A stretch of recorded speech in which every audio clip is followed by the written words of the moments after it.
So this is the Ferdinand and Isabella hammered coin I found earlier today, and this is the straightening the hammered coin video. Basically just going to do it on the tried and tested method of using hot water and soft pliable tools like a bit of wood and that. There where my nail is, there's one little like crease in it just on the edge, not a major one. I'm hoping once I open it all out, flatten that, you can see, I think you can see there where the edge is just bent up a little. Hopefully we'll flatten all that out. That's the bend on it, look. So I'm hoping that we can work with that, because it's not a proper crack type bend, or not that. This side, yeah, oh yeah, a little bit there. And that one's sharper. We'll have to go a really slow teasing this open with the heat of the water and the wooden tools. So the kettle has just boiled, boiling in a cup basically, in some freshly boiled water. Now every time I pull it out and try and get 0.5 millimetre of the bend out and then put it back in the cup, the kettle will get boiled every time for when it goes in and out of that cup.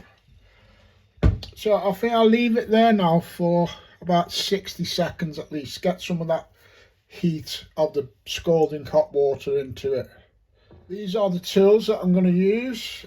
Basically anything that was just laying around in the kitchen drawers that isn't metal, that is soft, I'll pull that out in a minute, and I'm going to try doing it on this solid plate underneath the cup. Right, I've just got it out, and I'm not even going to use any tools for the first. Look how that's touching there each side. No, I'm not going to use any tools at the minute. Just have that heat on, and look at, I'm doing that, and I'm not trying to do anything more now. Just that, basically. Just feel it. That is a bit sharp, those two creases there. There might be some issues with them, so I've got to take my time. All I want to do for the first procedure is open that gap up, open it up 0.5 mil, and yeah, and then once you've got your first little bit of progress, you slowly work it from there. Right, pulled it out on that, and I'm just going to literally use that as a backing to the coin.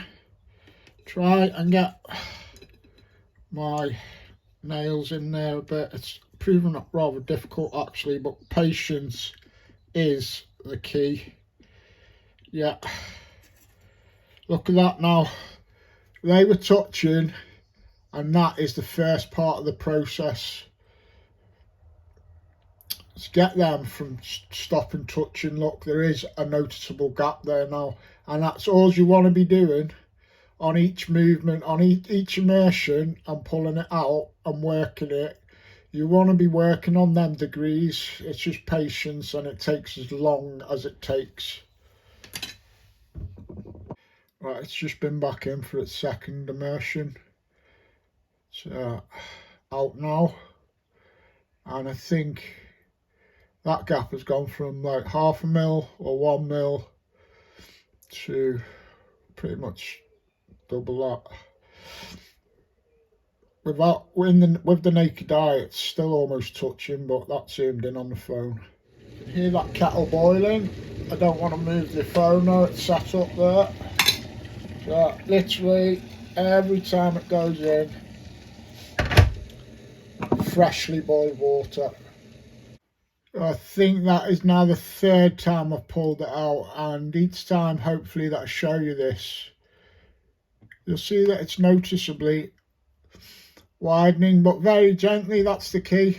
That's the key, because you've got two bends there that are fairly sharp, and in order not to crack this coin, You've got to be so patient doing this.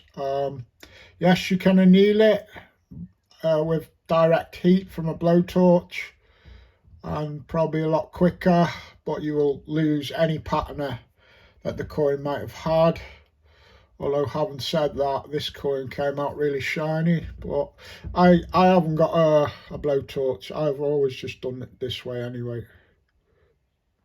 At that angle you can clearly see that tear there as well, so when I'm pulling them two sides apart, I've got to be careful not to actually be pulling into that tear and making it worse. So patience, like I say. I think that's the fourth retrieval now. Okay, that's the increments that I'm working on. I'm not trying to take the bends out of this coin at all.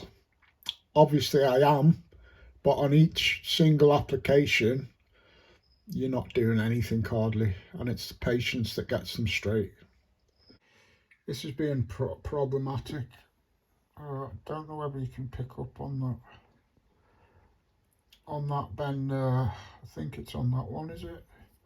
Have I got the right hand? Yeah, that's a better one. On that one there's a tiny crack creeping in right on that corner. You got to decide whether you're going to leave them now.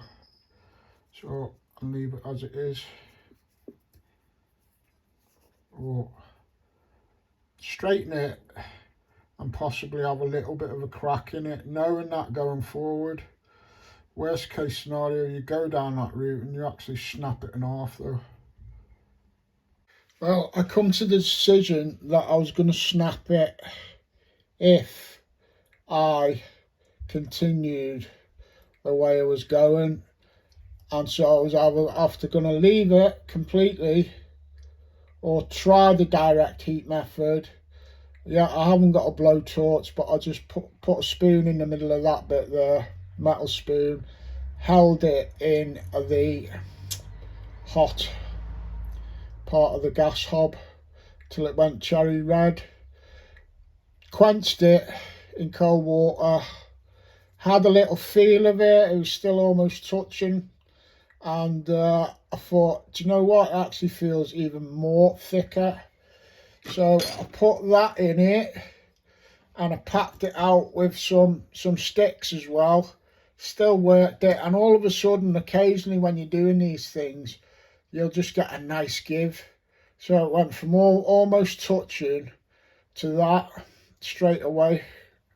So this was half and half, hot water and heat. But I think I'll continue with the heat now. Okay, there was plenty more given that then. It was willing to go more, but I think there is a crack there in that corner, I think. Or one of these corners, there appears to be a crack, but it's all about what can you get away with.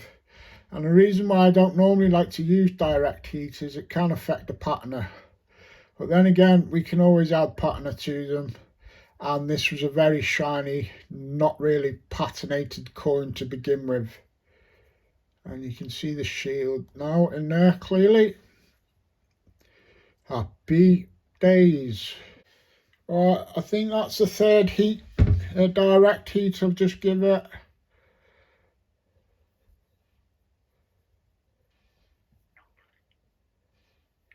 It's getting it's just how noticeable the crack will be on that bend that you can see shining there. That's the $60 million question with all these, along with do they break on that any sharp bend. But up to now, seeing as we did get to a breaking point with it where I was 90% gonna call this off and leave it bent after the first few goes with it. I was 90% going to call this video off, but it's not done yet, so we'll see what happens. I forgot to tell you that since I've been using direct heat, the only tools we've been using after it's been quenched and cooled down is what you can see here. Just literally feeling it. I'm trying to back up the cracked bit, you know, support that as much as I can while working it. That's that. That'll have to go back in now. I would show you me holding it in the flame and all that, but I've got no cradle for my camera. It's literally just hanging out of the cupboard door, pointing down on here. My cradle broke, so we're making do and mending, and my kitchen's a mess, and you don't need to be panning around my messy kitchen. At least this way you're seeing a nice tidy video. Just pulled it out again, so I've got to work this now. Got to try and back the bend up. Sorry about the bunt. Got to try and support the bend as you're taking a little bit of it out. So it's all about how you place it on the flat surface and work it. And I'm liking the feel of this now. And compared to what it was to start with, it's got a few little bevels in here and there, but do you know what, overall, yeah, it's got a crimp there, but it don't look like a bad crack. Oh, and you can't even hardly see it that side. Wow, I'm impressed. Yeah, I will work it probably without any heat now and try and just get it nice and flat. I'll take this plate away and work it on the kitchen surface, just cold now, and see if we can get some of this out of it. But there you go, up to now, not bad. And I might use bleach to darken it, and then when you darken it, you can always give it another little rub and it'll pick out some of the highlights then. Looks like it's got a nice mint mark there, look. Oh, let's hope it's a rare one. We won't show the Americans me straightening it. To get some cold hard cash for a peachy coin. So yeah, it's on a solid surface now, not the plate. And I've just been doing this a bit. I've just been doing it, but I thought, yeah, I'll just show you what I've been doing, you know. Make sure I get rid of that bit of salt and stuff. I want it on a flat surface, not rimply little bits of salt. Sorry viewers, I did say my kitchen's a mess. But look at that, it's already looking like a flat coin, isn't it?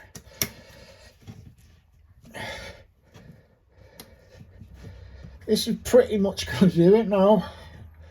Not a lot more you can do unless you go really anal on it. Apart from, I might play with the patina. Yeah, that is, wow! That's even surprised me, that has. You know, I can straighten them up a tiny bit, but overall, that's a flat coin, isn't it? You can put it in your hand and it looks like a hammered coin now. You can see all the detail. That's amazing, John. And look, where's the cracks? You can't even see any hardly. That's where the bend was, where my nail is now. It's flat now. If I do go down the bleach route, I'll probably take that out and tone a lot of that up. So I might just do that now if I've got any bleach. Now I've had a good look at it. Look at them two crimps either side. They were trying to be full cracks right through the coin. Now I know some people would say you should have left it how it was. It's part of its history. But yeah, I wanted to see it because I knew it had nice detail on, and now we can see all that detail. And coin experts will be able to tell us all about the coin.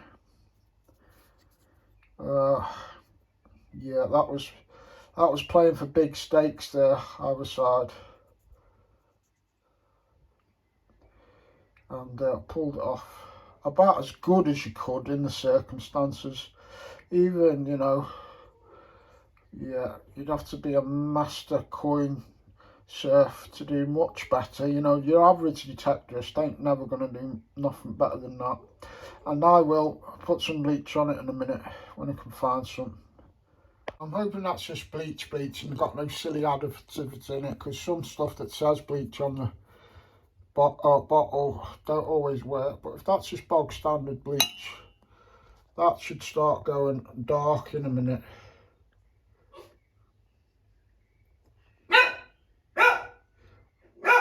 Oh, I think it is already. Look, on the edges.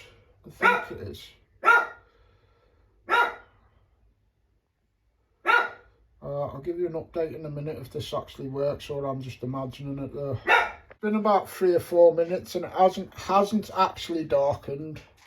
Obviously this is some of the jog bleach. Jog is what we say up in Merseyside when something ain't happening. So yeah, jog bleach. I'm going to the shop to try and get some real bleach, because you need just old school bleach. You don't want some newfangled dangled thick bleach or nothing, you know. Having difficulty finding any bleach. I've bought some that might work, it might not. What I'm actually rubbing this in at the minute now is toothpaste, which is a very mild, you know, it's got like very minute parts of grit in it. So I'll get it all shiny. So if the next lot of bleach that I've just bought doesn't work, it's just going to have the shiny patina mainly. But whether it's a shiny patina or a dark patina, I want it fairly even. I didn't like it how it was after I'd just been using the heat. So I'll get it all shiny and then try and turn it black with the bleach if it works. And if it doesn't work, it's just going to end up like this for now, at least, until I saw some decent bleach. I have just bought some, but I don't know whether it's going to be the right stuff. So if it ends up like that for now, I'm happy. It's better than it was when it was bent, and better than it was a bit blotchy after the heat.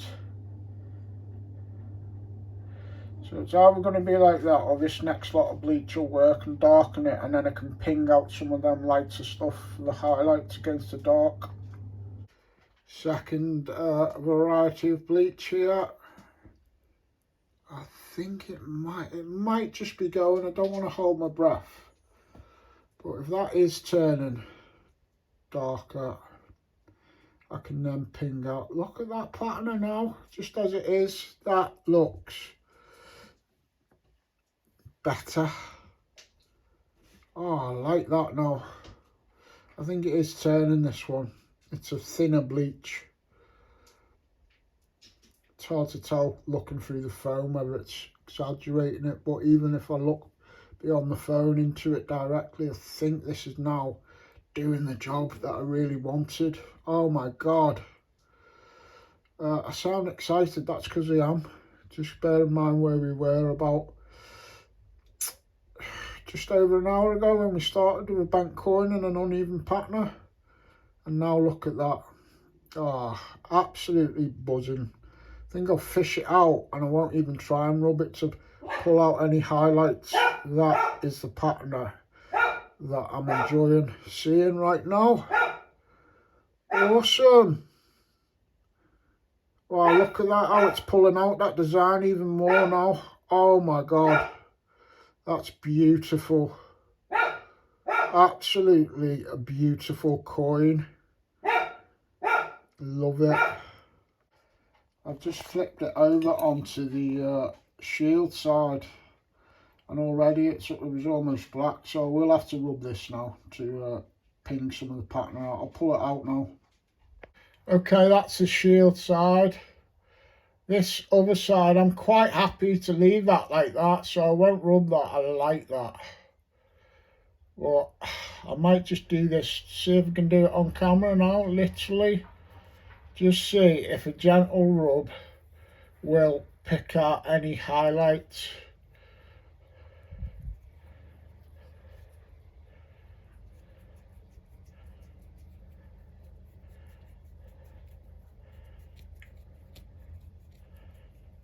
Alright, I'll switch the camera off and get back to you when I'm happy with this. Okay, to pull out the highlights on that then against the dark bleach, I had to put a tiny bit more toothpaste on it. But I'm sure you'll agree, this is not the best light, this is not daylight. Been out digging today, found this, brought it home, straightened it, added patina. It's now about 8 p.m. So that's why the light isn't the best. But take it from me, this coin has got a really authentic looking like Tudor, which is what this is contemporary with. Patina now, look at that. I'm absolutely made up with that. Awesome, straightened and toned. Bit better light here, and you can see where I was gambling against that crack. It has affected it, but you know, remember what it was. There was no value in it how it was. I'm not saying it's all about the value, but you can read all the history of it now as well. So it's added value to the history, where some people say it's took away the history by straightening it, but that's up to the finder. Look at this.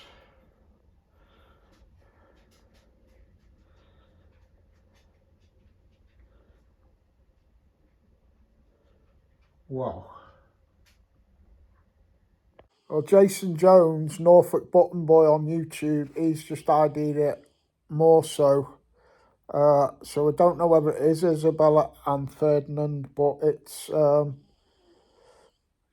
Castile or something, Burgos. I think that might be the B mark on it. 1475 to about 1504.